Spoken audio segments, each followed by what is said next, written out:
छत्रपती संभाजीनगर जिल्ह्यातील नादरपूर येथील मधुकर निकम यांच्या कुटुंबाची 20 एकर शेती आहे.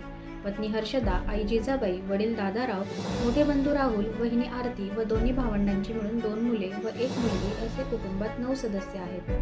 8 ते 10 एकर मका, 4 ते 5 एकर आले, 5 एकर कपाशी, बाकी क्षेत्रात चारा पीक, चिकूबाग व पाण्याच्या उपलब्धतेनुसार ऊस असतो. वडील समाजकारण व बंधू खडी क्रशिंग व्यवसाय सांभाळतात. सिंचनासाठी 4 विहिरी असून 2018 ते 19 पर्यंत 1 शेततळे होते. आतापर्यंत जवळपास 3 लाख खर्चून मुक्त गोठ्यासह शेडची उभारणी केली आहे. 6 लाख रुपये गुंतवून जवळपास 9 गायी खरेदी केल्या. 3 वर्षापासून साधारणतः 12 ते 20 पर्यंत गायी सातत्याने कमी अधिक प्रमाणात दुभत्या राहतात. दररोज सुमारे 180 ते 250 लिटर दूध फुलंब्रीच्या खाजगी डेअरीला पुरवले जाते.